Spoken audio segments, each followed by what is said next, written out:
Welcome to the Dome Discussions Podcast. Your top source for all things New Orleans Saints. Powered by four voices who live and breathe black and gold. Touchdown! Every hit, every play, Welcome to the NFL. every moment.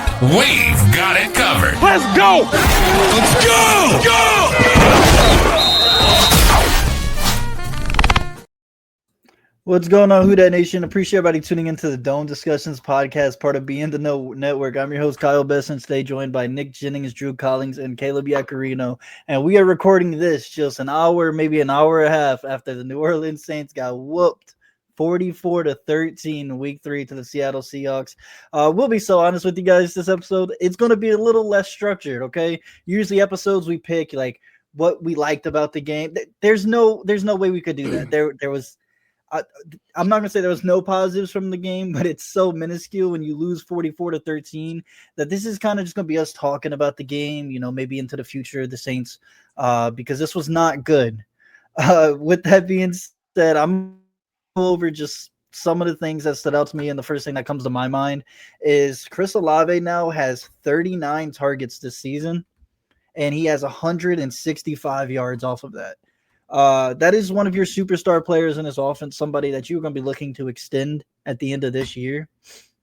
So I don't know how the Saints are going to do it, but he's averaging 7.2 yards per reception. It's just not working out. This is a player that's going to be a part of what you want going forwards, and you're not getting him involved the right way.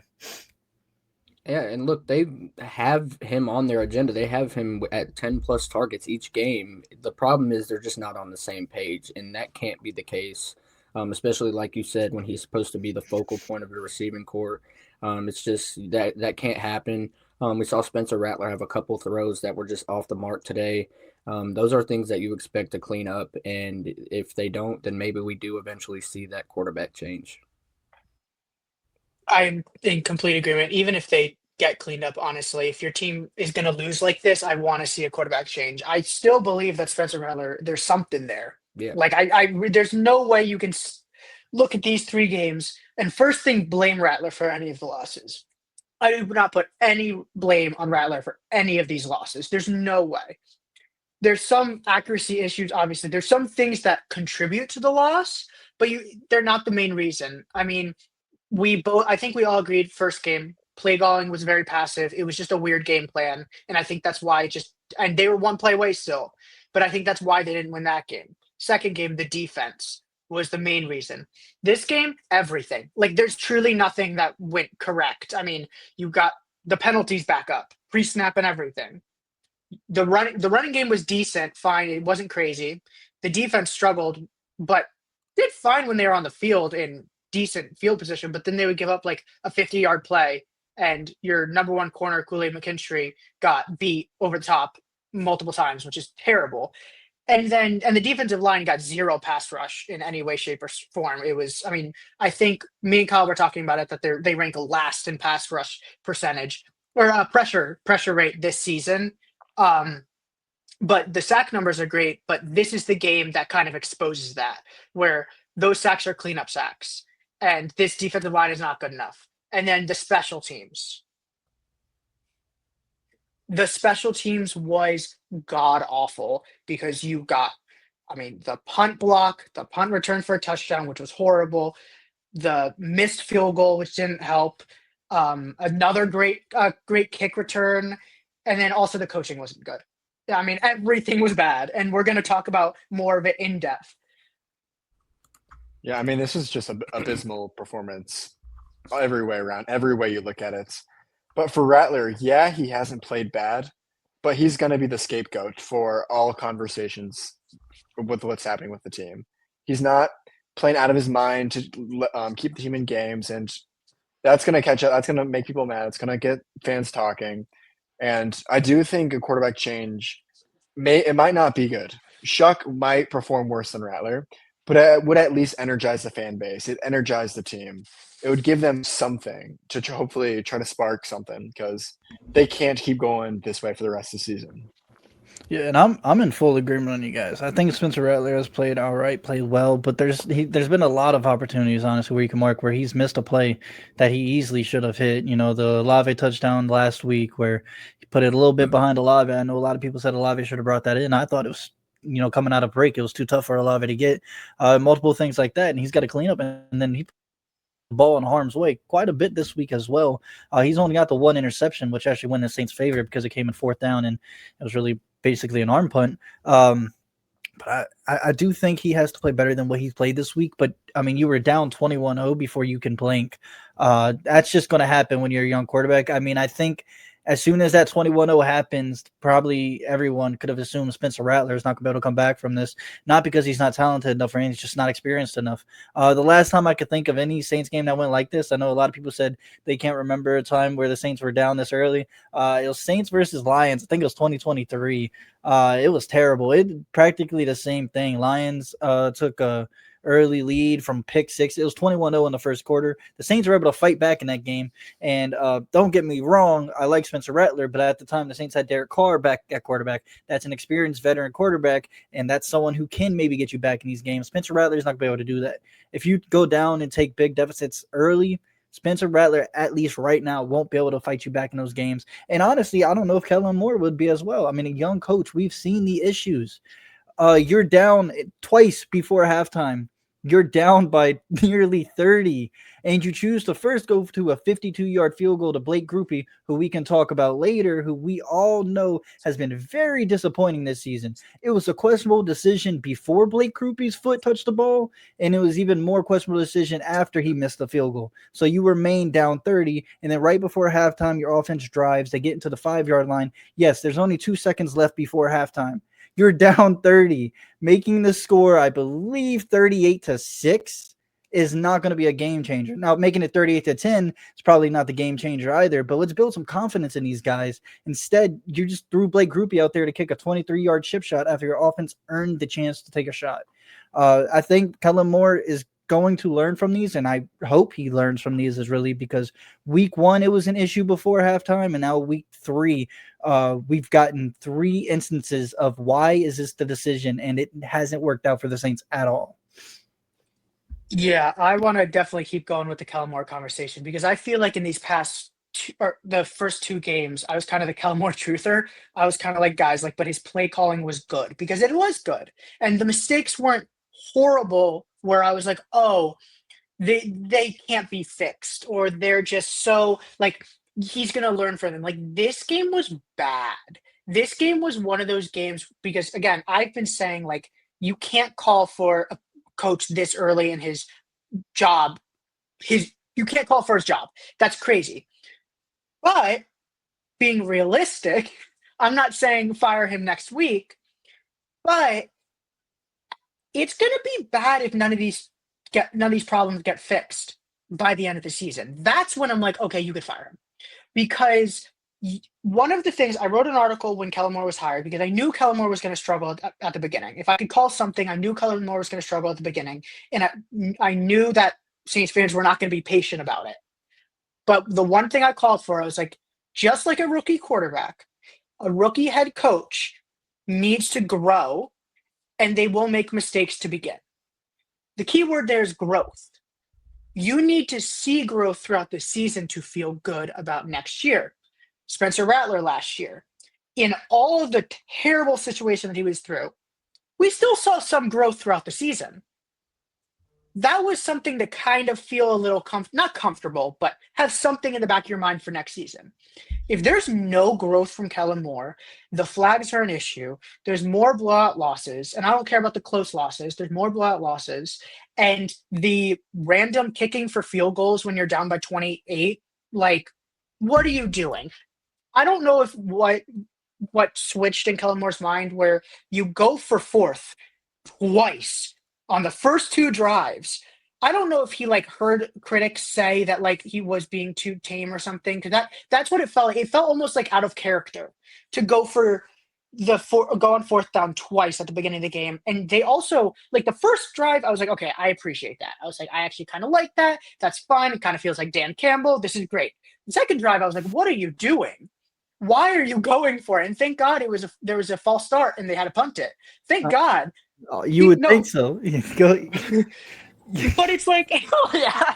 They But like, punted it for a punt return touchdown. It didn't work out yeah, either way. but still, like, why are you running the tush push? Stop. Take that out of the playbook. First thing, it's getting banned after this year. There's no way it's staying. They didn't call a flag on the Eagles again today, and there was a false start on it. They didn't call a flag on it. But guess what? The Saints have ran it twice, and they call a flag on it twice. It doesn't matter. Bad idea. Never do it again. If you're going to say you're not going to run it, don't run it. If you don't practice it, or you don't practice it a lot, don't do it. And also, don't do it with two backup offensive linemen. I think Torricelli Simpkins, who played left guard this game, actually did fine. Better than Radens did, better than probably Penning would have done, and better than Cesar Ruiz is doing at right guard. So, like, the right tackle is an issue, obviously, but why run it? Like, there were so many confusing things that I'm like, it almost felt like Kellen Moore felt pressure in this game, which I was like, but like, from snap one. And I was like, why are you feeling pressure? It's game 3 of your first year. Like, it felt like he was coaching like a coach on the hot seat. And I was like, that's too early for that to happen. And it was there's a lot of scary things, because I feel like for the first 2 games, we were like, okay, there's positives to take for the future. There's some good things for the future that we could like hope for. But this game, it was like all those feelings got dropped down a bit, because there's clear issues, and this roster is not good to compete. I want to chime in on the tush push conversation quick. Kellen Moore, before the season, explicitly stated that he would not be using the tush push. I'm trying to find the quote, but he basically said that's the Eagles' play. He wouldn't completely rule it out, but he pretty explicitly said that he would not run it. And the Saints just don't have the personnel. Even if they had their starting offensive lineman, Spencer Rattler is not Jalen Hurts. Jalen Hurts can squat 600 pounds. He did that at college at Oklahoma. Rattler is nowhere near that. If you had Taysom Hill and had him do it, maybe I could see it then. But with Rattler, it just makes 0 sense on running the tush push. I want to chime into on the tush push, just because you said a little bit earlier, Caleb, and I'm not disagreeing with you guys. I think the tush push is a valuable play. I was one of them who was against getting the play banned, and I am against getting the play banned if it's officiated right. I mean, you said it yourself. I don't know if you look at every single snap from the Eagles of the tush push, somebody is false starting. Their heads over the line. There's so many things wrong with the way the Eagles do it. And it's not being consistently called the way that it was every time the Saints run it. I don't know how this is happening, but if the tush push was called correctly, it wouldn't be as lethal, because you would have guys, all 11 guys behind the football. But the problem is it's not being called correctly. So when the Saints go ahead and run it, and they have a guy slightly above it because they see the Eagles do it, they get a call. The Eagles don't get a call. It's being called unfairly. I am still against getting the play banned, but I need to see consistently. If the play can't get consistently called the same way, then ban it, because it has no place in this sport. I would agree with you. I'm against it being banned too. I think it's a good play that the Eagles have ran right. It just needs to be more consistent with what's being called. It's kind of like targeting in college football. Like, you see it and you see some plays, you're like, yeah, that's a flag. But it's just so inconsistently called that how do you do it? Like, and I guess I'll kind of steer it in a different direction now to get off the tush push, but I kind of wanted to get your guys' thoughts on Kellen Moore having Alvin Kamara running the ball down 31 and Olave and Rashid Shaheed still in the game, with Isaac Yadam still seeing snaps while being blown out. Like, what do you guys think about that? Because that seems pretty self-explanatory. Like, you feel like the head coach would know that that's pretty not smart. Go ahead, Caleb. Not good. Not good. Like, okay. First thing, you have Rashid Shaheed, who's dealt with injuries his whole career. Chris Olave, who's dealt with injuries. Rashid Shaheed got hurt last year from the same thing. They were going to lose to the Falcons 3 plays left in the game and tore something in his knee. So it's just like, I don't know. Only if you had Devin Neal this game, you would have given him the ball. Like, it's Why have Kamara in the game? Why have Eric McCoy basically be in the game the whole game until you put him out? I think for the last drive. Why put Chris Olave in with injury issues, Rashid with injury issues? Why keep running the ball? This is crazy that I'm saying this. And Kyle's the main person who said don't go away from the run, but you're down by 50. Throw the ball. I don't care. Why are we now running the ball? In 2 games in a row, you go away from the run. And it's in times you shouldn't go away from the run, but finally you have time to stay with the pass and you go away from it. What are you doing? And it's like, why is Isaac Adams still playing? Look, he is a great depth player. I'm fine with that. I've always been fine with that. You are 0-3. You just lost a game by 100. You have to worry about the draft. I am thinking about 90 prospects in my head the Saints need to pick right now. I don't care about this season in regards to a lot of the players in this roster because I don't know if they're going to be on the roster next year. My thing is go for the comp pick. And Quincy Riley went in and made a turnover. It was like just the most in your face, why aren't you doing this type? And I will say, Quincy Riley was in on some snaps. I don't know how many. I'd love to see. I can't wait for the snap count after when it gets released. But he was in on some snaps. I don't know how he did on pass defense. I need to see the all 22 for that. But I do know that he caused the fumble. That's better than anything Yadam has done this year yet. You have a young player. I have heard comments from on Twitter and from media, and I don't know if it's from press conference, that the Saints want to play young players because they've made clear moves that, hey, you are planning for the future. Why are you basically healthy scratching Devin Neal if it was a healthy scratch? Why are you healthy scratching Christian Boyd when your defensive line against the run has struggled and you're playing a zone run game? Clint Kubiak, you're going to run the ball, and Kenneth Walker is going to run a lot. And Vernon Broughton's out now, so Vernon Broughton's out, and so why aren't you playing why aren't you playing Christian Boyd? And then why aren't you putting in Quincy Riley? Your draft class looks really good right now. This looks like a good draft class. I understand Tyler Shough not playing him. That's a whole different thing. Why are you not playing Quincy Riley when, honestly, if he plays well, if Quincy Riley plays well in a game, he has played the best out of any cornerback on this team this season right now. Because Kool-Aid hasn't played well, Alontae Taylor hasn't played well, and Adam hasn't played well. So if Quincy Riley plays well in one game, he's our best corner right now. I want to see it at least. Show me. The Saints aren't winning anything. I don't know why we thought we were going to win stuff. There's close games. It's fine. Close games are great. In the Dan Campbell first year of the Lions, they're 3-13-1. Their team was in a similar roster spot as the Saints. The difference was, and there were blowouts, but the difference was that there was still confidence with Dan Campbell because of his energy. And there was still confidence with where this team was heading, even with the craziness that roster was. I don't know if we have that. Yeah, and kind of going back to what you said about the leaving the guys in decision. Look, I understand the idea that you don't want to just lay in your back and give up, and you want to show your players that as well. And, Kellen Moore wasn't here to watch. It was a little bit of a different circumstances, but Michael Thomas, his first injury that really go on to plague him for the rest of his career was when the Saints were up big on the Buccaneers.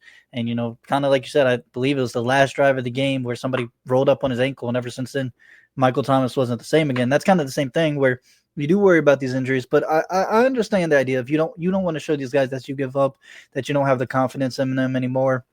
So, down 30 in the third quarter, you don't want to take these guys out. I get the idea, but you are planning for your future as well. I think Kellen Moore does a lot of things because, why haven't we seen the adjustments yet on the penalties? Like, Why is this a third week in a row? Because we talked about it, me and Caleb, when we did our game preview, and I was like, we were happy last week that there was only 8 penalties accepted on the Saints. That felt, and that should never happen. Well, I mean, damn, if it was 8 penalties again this week, I guess I'd be happy again because I don't even remember how many was it. Is it 16? Oh, so it's only 11, and I think 2 were declined. So 13 penalties called on the Saints this week. That's another. So it goes 16, 8, and then 13. That's not good. That you're not going to win any games like that, and that's why you haven't won a game. Now, look, I want to say this: look, the Saints lost 44-13. It's a bad loss. No one's happy. Emotions are high. I don't doubt that the Saints get back on track at all. I don't at all. I think the Saints start get back in close games, get like that. The outlier in this game was, I'm not going to scapegoat it, was special teams though. A punt return for a touchdown, a blocked punt, all of that in the first quarter. You're down 21-0, like I said earlier. Your Spencer Rattler's not going to be able to fight back from that right now in this point in his career. I don't know if Kellen Moore will be able to coach his way back from that. The Seahawks, after taking that 21-point lead, they threw the ball a little bit, but after they eventually went up, I believe, like 20 or 30-something to 6, right? It's zone defense and running the ball from there. It's just impossible to come back from that. That's just, you're not. They're going to make you take the short stuff, and they're going to run the ball out. That's why they were only able to, let's see, I think the Seahawks were only able to average like 2.9 yards a carry. Not a lot, because the Saints knew what they were going to do. They were just going to run the ball, run the clock out, and defensively, the Seahawks were going to keep everything in front of them. And that's what happened. That's why the game felt kind of quicker than all these other games. But look, I think so. Saints are going to go to Buffalo next week. I'm not going to say much about that. I don't see much. It's probably going to be another non-one score game. And again, it's the NFL. It's any given Sunday. It could be anything just like that. And that's why I said in our group chat, I said this game could have been played tomorrow, and it's a completely different outcome. It could have been a 28-24 loss for the Saints, right? They may have still lost no matter what, how many times they play. But a blowout like this is a unicorn. It doesn't happen a lot. You have to play really bad ball in a really specific type of way, and that's how it happened on the Saints, all 3 phases today. But I just need to see the adjustment by Kellen Moore. We're going to continuously talk because this game is hard to put on any one player because you can't. So who do you go to? You go to the coaching staff, everybody up top, including, Mickey Loomis. I know that's a big conversation for a lot of people. So when you look at this loss, I just need to see the adjustments by Kellen Moore this week. I need to see what's going to be fixed. I need to see leadership. I saw Justin Reed said he doesn't think this is going to be – no one's going to be pointing fingers. They're going to take accountability and go into next week. And that's the truth. That's why when I name, Kellen Moore, these guys aren't going to point at Kellen Moore. They're going to be like, we need to be better. I need to be better. That's what I love to see. Now I just need to see them put it into action. Week 1, week 2, I was satisfied with how the Saints played. This week, it was a hard watch. But I need to see them come back from this. Yeah, and it almost feels like the Saints are a JT Gray away from being back at it on special teams, or Rico even Payton away, or even an Isaac Yadam away from on special teams. Put him on special teams if you want to play him so bad. The Saints severely diminished their special teams group, which has been one of the bright spots on the team for many years now. They got rid of a lot of their personnel that really was your depth there. And like you said, Rico Payton and Rajon Wright has not been playing. These are just things that if you're going to just tear down an area of the team, let's probably not do the area that's been the most consistent for you in the past couple of years, if that makes any sense. I don't know. I feel like the special teams group was the one that didn't need to be messed with. Yeah, and I feel like I was thinking about it kind of in the middle of the third quarter. I think I was like, okay, if you're looking at this whole team roster, coaching staff, everything, who's going to be the scapegoat? Because this season's not going to go well. So because someone is going to be fired, probably someone. And I was like, it's not going to be the offensive staff. I really don't think it's going to be anyone on the offensive staff. I don't think it's going to be anyone on the defense staff. So that leaves the special teams. I don't think Phil Galliano is going to be on the coaching staff after this season, just because if you're going to want to make a kind of have a scapegoat going into next season, that's going to be probably the biggest one that you're like, okay, this is a big move that feels like something can change from this. And there's just too many special teams issues where a lot needs to change in that area. And if you want to show that you're not blaming Kellen Moore for letting Rico Payton leave in undrafted free agency and then JT Gray leaving, then you're going to have to blame someone else. And I think that's where the blame gets put on. Yeah, and I also think it might be time to start thinking about potentially giving Charlie Smith a shot. I mean, Blake Grupe, come on, man. 3 weeks in a row with a missed field goal attempt. You can't have that. We were very high on Blake Grupe this offseason. We thought he was going to have a breakout year, was named a captain for the first time. I don't know if it's the pressure that's gotten to him. I don't know if he's dealing with an injury behind the scenes, but something's up. This is not the Blake Grupe we saw this whole offseason. And look, I guarantee if we see one more game like that at a Blake Grupe, we will see Charlie Smith this season. The Saints have been stashing Smith on the roster for quite some time now, since last year. They obviously know he's got the talent. They're just waiting for the right opportunity to give him a shot, and that opportunity might come sooner than they initially thought with Blake Grupe's struggles, unexpected struggles to say the least. Yeah, and there was a tweet that said the Saints could do the funniest thing if Blake Grupe misses another field goal, and sure enough, the Falcons released Younghoe Koo, right? And they had their own kicker problems this week. They're a former Saints undrafted free agent who is actually kicking for them now. I don't know what he finished in the game, but he went 0 for 2 to start. And kicking problems was a thing all over the league today, first of all. But that doesn't change Blake Grupe missing this 52-yarder. Doesn't change him missing a 30-yarder over the last 2 weeks and things like that. These are things that should almost be automatic for an NFL kicker. We see Cam Little nailing 70-yarders in preseason, things like that. I think, honestly, Charlie Smith starts getting some more time in practice this week. You saw it 3 weeks in a row. Special teams was the problem. You got Blake Grupe missing field goals. You got guys not being able to take down the ball carrier, miss tackles, and then you haven't been able to return the ball that well either. You were able to do it late into this game, but you haven't been able to do much with the ball either.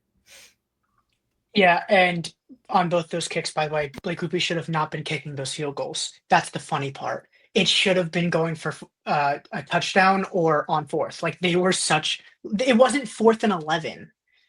It wasn't like, oh, they're forced to kick here, whatever, you're getting points. No, they should have been going for touchdowns. You're down by, I'm going to keep saying random number, 75. You're down by a lot. You need to go for touchdowns. It doesn't make sense to me. And also I forgot what I was going to say. Oh, another thing, there's no way you are rushing Chase Young or Tyler Siflaga for next game. Why? Don't do it. I was happy they didn't have Tyler Siflaga this game because I think it would have been horrible for his injuries. I think it would have been, maybe it would have made the game a little better, but I was scared about that. Ryan Ramczyk has burned that image in my head. I'm not rushing any tackle from injury, no matter what. I don't care. The longevity of a tackle is too important.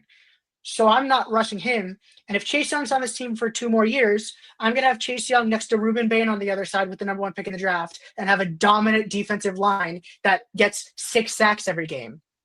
Absolutely. I don't care about rushing my top players in for the season for morality wins. I'm sorry. If a coach cannot handle a losing streak like this and still keep the team going into next year, then that's a different story. If you need to bring in your injured players to win games because you can't control that and you can't rebound from that, then that's more of an issue than anything else. Don't rush anyone from injury. That's scary. Also, another thing, don't trade Demario Davis or Alvin Kamara. They're probably going to retire soon. Don't do it. And you're not going to get anything from that. And Alvin Kamara, maybe, but I'm not trading Alvin Kamara for a 4th-round pick that we just got for Devon Vele. No, I'm not. We just traded that away for Devon Vele. They are not the same player, clearly. They are not the same, no, I'm not doing that. The value is just not there. That's stupid. Now, if you're trading Nathan Shepard for a 6th-round pick, sure, why not? That's a different story. If you're trading Cesar Ruiz for a 7th-round pick, sure, why not? But don't trade away players for the sake of it also. The Marshawn Lattimore trade was honestly one of the best trades I've ever seen. The Saints absolutely won that trade. If there was something like that on the team, I'd say yes. But there's also not that. The only one I would consider would be Justin Reed, which is wild, but is Justin Reed like I don't feel that comfortable about like I can Jonas Sinker's fine, and then you could probably get another safety. Like I'm not too worried about safety over everything. Actually, I want to point out somebody that I watched a lot throughout the game that I'm actually surprised. Look, I'm not surprised he's struggling, but Kelvin Banks Jr. hasn't, after looking pretty well week one, he's been getting bull rushed a lot, and he's been getting bullied. And look, rookie tackle, I get it, but it has looked rough for him. And I mean, you're without Fuanga now. You're probably going to be without him next week. You're going to have to face Ed Oliver. I mean, there's going to be a lot going on for Kelvin Banks. I really hope they can finally get him back on track because he looked pretty well week one, but week two, I'd have to look again over. But I know he struggled in week two a bit, and we're just now recording this. I'll have to go back, but I know I saw him getting pushed back and not being able to really hold his own much in this matchup. So I'd be scared of what Ed Oliver might be able to do to him because he's been on a tear to start this season. Which kind of makes you think because now Trevor Penning should be back next week. He didn't start this week, but he should be coming back next week. They thought he was good enough to go as an emergency, and then he'll be able to fully be in next week. Either if it's from a left guard, maybe they want to throw him back at right tackle just to get to solidify their tackle. But I think Sims Richards all right. I think Simpkins played all right. So it's going to be interesting to see what decision where they decide to put Penning if he comes back before Fuaga. Yeah, and to give give Kelvin Banks the benefit of the doubt. It's his second week matchup was Nick Bosa, which I mean, like that's a struggle. Like it's your second year. We're not going to get Tyler Fuaga versus was it Myles Garrett, who he actually did well against Myles Garrett. Like that was insane. I think it was Myles Garrett, right? Micah Parsons in week 2 against the Cowboys did pretty well. Micah Parsons too. Like you did well. Like that's not normal. So I didn't expect Kelvin Banks to do that great against Nick Bosa, and he did decent.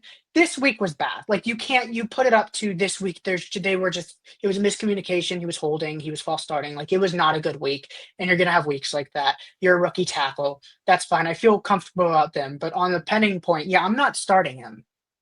I don't like if you assume Richards is a little different. I forget what his contract looks like. I think it's more than 1 year.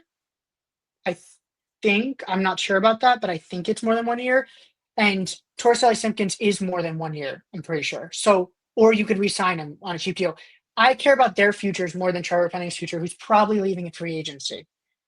So that's another thing. If you just have to think about the future right now, you can't think about winning now because now don't mess up the draft pick. Ruben Bain is a saint. Don't mess it up. It's clear none of the quarterbacks are going to be good enough for the number one pick. And I said it last year, and then Cam Ward was good enough for the number one pick. But I don't want Garrett Nussmeier bias because the father is on the coaching staff. I like Mateer. I really like Mateer. Maybe he's the one. Maybe he shows up.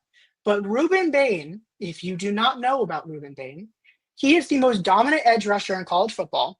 This man destroys every game he's ever played in, and he's also insane in run defense. He's insane everywhere. You put him next to Chase Young, this is a truly amazing defensive line. Don't mess it up.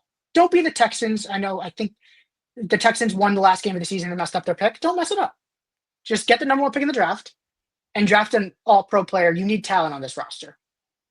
I mean, that for the Texans worked out pretty well for them, but getting CJ Stroud. But I completely agree with you about the quarterback situation here. Yeah, I'm the biggest Laura Sellers fan you'll find, but I don't necessarily think the Saints should, or there'll be a good option for them to select a quarterback this early in the draft.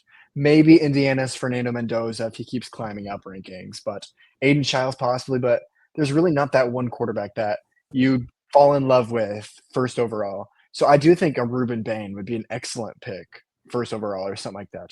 Maybe a TJ Parker if he continues to shine. Someone like that give you that dynamic player defensively. Is there a 27-year-old quarterback? I don't think so. I do not think so this year. I do kind of want to stick on the defensive line, though. Someone who was kind of disappointing today was Brian Brzee. Had an opportunity to sack Sam Darnold early on. It resulted in a 29-yard pass, had a hand on his shoulder, couldn't bring him down. You've got to come down with that sack. Also, Saints had a stop on third down, but Brzee was called for a personal foul, gave the Seahawks a fresh set of downs. We've seen The Saints getting off the field on third down being one of their bigger issues on defense, along with the open field tackling, which still was an issue today. But you expect Brzee, who should be in a breakout year about now based on the career timeline. This should be his prime, and he should be playing the best football of his career. And to see him taking those steps back is not what we want to see, especially after we were so confident in this being that year for him, especially you, Caleb. I know you were very high on Bryan Brzee this year. So hopefully he can clean that up, because it was a very disappointing first half for him, and it definitely set the team back. Yeah, I know and, Bo Davis. I want to go ahead real quick because one of the things that I said, it's like, you drop a pin and then, a whole timeline changes type thing. That play that you named where he headbutted him and then it kept the Seahawks on the field. That's kind of, to me, what put this game to where it was, where, look, it happened. So I can't go back and say if this doesn't happen, the game's completely different. I don't know. But that is kind of in that sense where I'm going, was like, maybe if this headbutt doesn't happen, the Seahawks have to settle for 3. They kick they kick a field goal, and then the Saints offense goes out on the field. And I think in another circumstance where the Saints offense goes out on the field after a field goal where they have to punt, that punt doesn't get blocked or taken. It's like one of those things. And I think that Bryan Brzee headbutt just kind of emphasizes the problem with these penalties, because I'll continuously go back, because these boneheaded penalties that change games, and you don't know how they change games. Your defense made a stop after your offense couldn't do much, so your defense makes a stop, and then you keep them on the field, and then they get a touchdown immediately after. Now you're down 7-0, and now you feel a little bit more pressure than if you were down 3-0. And that's the things with these penalties. Like I said, Bryan Brzee, that was a dumb penalty, and then there was a tone setter. And that's the problem, is when you put a tone setter, because you headbutted him, kept him on the field, and then a touchdown, you're down 7-0 early, and then everything spiraled out of control from there. Yeah, and this was a clear issue coming into the matchup as well. The Saints were ranked 29th in the league, giving up 50% on third downs heading into this matchup, and you saw that was again an issue. I believe the Seahawks, they went 3 of 9 on third down, which isn't great, but still there were crucial third downs which set the game into a spiral, and you can't have those issues happen if you want to get back into the game, and you're already playing from behind in the first place after such a bad start. So those are things that just can't happen.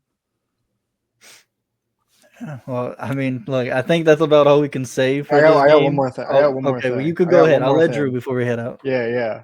Okay, so in my mind, the Saints hit rock bottom today. What hurt most about this game was kind of the expectations heading into it. The analysts and national media knew the Saints weren't good, but the fans still believed, even if they said they didn't. A lot of them said the Saints are losing every game, but in their heart, they still thought that they could compete. People thought they could hang in there and possibly beat a 1-1 Seahawks team that didn't look too great in previous games. So getting rocked this bad made lots of people lose hope. However, I think there still is some. Buster Moon, if you know who that is, said it best. You know what's great about hitting rock bottom? There's only one way to go, and that's up. The season isn't over yet. Yeah, the next couple of weeks will be a big struggle, but it really can't get any worse than this. He's right. You're right. Buffalo Bills. The Buffalo Bills. Maybe one more week of bad. One more week. And look, then we got it. Then we got it. That's what I said, man. Look, emotions are high after a big loss like this, and who knows what happens if this game was played yesterday, this game's played tomorrow, but it's one of those things. I mean, you're on a rebuilding team, you're gonna learn from these things. That's what this happened, so the Saints can learn from it. That's all you can hope.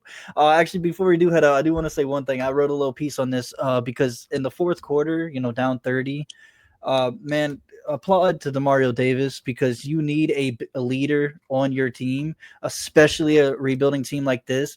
In the fourth quarter, Demario Davis was the first guy over to his teammates to help pick him up. You're down 30 and you're still motivating your guys, getting your guys ready, keep them on track. That's something that you need for a lot of these young guys. You get discouraged really early and like this. Demario Davis is a leader, and look, I love Kellen Moore, but I don't see him going into the locker room and really rallying these guys and hyping them up. I don't see him with that personality. You need players to do that. And I know you guys are talking about, people are rumoring trading Demario Davis. Even if I don't think that would happen, there's a reason you don't do that. And it's more than his play on the field. It's for what he can do off the field. And that's keep your guys motivated. You got a lot of young guys who just got your asses kicked, right? You need somebody to keep you high, keep you motivated. And that's one thing that Demario Davis did. Again, down 30, picking his guys up, rallying them around, and applaud to him. He's 36 years old, and he had an all right game for what he could in a big loss like that. So that's something that I'm glad to see. Hopefully we got more players that can step up and take that role. Justin Reed's in position to do that. I think Alontae Taylor has the ability to do that, where you really hype your guys up. But a lot of these young guys, they need to get put back on track. Need to understand that it's that week one thought, kind of like LSU is doing, where week one, where it's 1 week, then you're on to the next one, and every week is you're 0-0 or whatever, right? So that's one thing that I really appreciate seeing from Demario Davis. Real quick, last thing. With that also, when Quincy Riley got the fumble, the whole team was celebrating. The whole defense was celebrating on him. When I saw that, I was so confused because we were down by 50. Like, I was like, oh, there's still happiness and there's still hope there. And that was one great thing because they all were around him. Clearly, they want him to play. Yeah, I mean, you could look at it as either they want him to play, or you could look at it as kind of what I was going with, where these guys weren't discouraged being down this big and staying motivated, and that's kind of leads to what I would say, where I do appreciate seeing these guys staying in the game ready, and that makes me look. Buffalo's a hard team to play. Josh Allen's a hard quarterback to contain. He's everything that the Saints have been struggling against, right? He could run the ball, he could throw the deep ball. Brandon Staley's defense hasn't had the biggest start to the season, right? And it's going to have a big test next week. But I just appreciate seeing that this team stayed ready and were battling despite the fact that they went down. And I know our guy Hayden Real made a joke. The Saints actually outscored the Seahawks in the second half. Obviously, they were just running the ball, trying to end the game, right? But it's good to see your guys compete no matter what the score is. Yeah, and Demario Davis has recently said this season has brought the joy back to football for him. He's feeling the best he's felt playing football in a while. So it's good to see that at least somebody has still got that fire and can spread that fire throughout the team. He's just really exceeded expectations this late into his career, and I don't think you could ask for much more from a guy like Demario Davis. All right, but I think that's going to finally wrap us up. We hope you guys appreciate our little rant here, right? There was no structure in this episode. There was just a lot of Saints to talk about, and it wasn't going to be the most positive coming off of that loss. Hopefully next Friday, we'll have a little bit higher vibes heading to Buffalo to watch the Saints take on the Bills. Maybe Sunday, maybe we lose by 10, and then it feels a little better, right? Feel great. That being said, if we lose by less than 21, I'm pumped. Just give me within 10. All right, you guys have a good one.